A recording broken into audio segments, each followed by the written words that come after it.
in the latest example of a natural cataclysm displacing tens of thousands of people, and as reported earlier this week, the number of people taking shelter in makeshift evacuation centers on the Indonesian island of Bali has surged to around 104,000, officials said on Thursday, as residents fled the area around a rumbling, active volcano that is expected to erupt momentarily. Mount Agung, the largest volcano on the island, located some 50 miles from the tourist hub of Kuta, has been shaking since August, and its tremors have increased in both intensity and strength, prompting the Balinese government to evacuate prisoners from local jails and evacuated tourists and residents away from the base of the volcano. The island's government has declared a state of emergency, according to Reuters. Thousands more people have been forced to flee in recent days as the government set up an exclusion zone around the volcano's perimeter. According to experts who spoke with The Guardian, an eruption is imminent. Last week, Indonesian authorities announced the highest possible alert warning, and besides the evacuations, they've also set up an exclusion zone that stretches 12 kilometers from the crater in some places.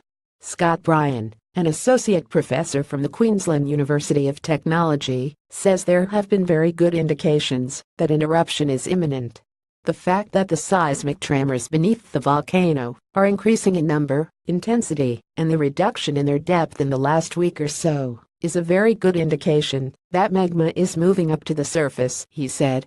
As white smoke started rising from the mountain earlier this week, the Balinese government raised Mount Agung's alert status to the highest level last week. The last time the mountain erupted, in 1963, 1,000 people were killed, hundreds were injured, and thousands more villagers had to abandon their homes. With the volcano deemed too dangerous for humans, the government is housing evacuees in tents, school gyms, and government buildings in neighboring villages.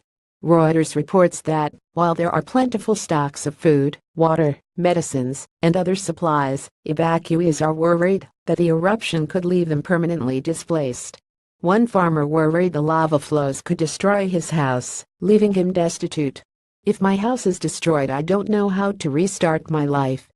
I don't know where my kids will sleep, and all I can do now is pray," said Gusti Gijastana, 40. Officials said there are also 30,000 cattle within the danger zone around the volcano, and efforts are being made to move the livestock so as not to leave farmers financially ruined. An elderly woman who was alive during the 1963 eruption told Reuters that the evacuation instructions came earlier this time. "Back then we weren't evacuated until it got really dangerous. Life went on as normal, when ash and gravel was falling on us, until the big lava came out and destroyed everything," said 82-year-old Gusti Awati. Indonesia has nearly 130 active volcanoes, more than any other country. Many of these show high levels of activity, but it can be weeks, or even months before an eruption occurs. Meanwhile, the country's tourism agency issued a letter reassuring travelers that the island remains safe to visit, and that flights are operating normally. The letter was issued following reports that some tourists were reconsidering visiting the island. "The island is safe, except for areas around Mount Agung. We urge tourists to continue visiting," the letter said. About 1.2 million Australians visit Indonesia each year, and tens of thousands are expected to flock to Bali in the next few weeks as most states break for school holidays, The Guardian noted. In 2015, thousands of Australian vacationers were stranded as the eruption of Mount Rong, another Balinese volcano, erupted.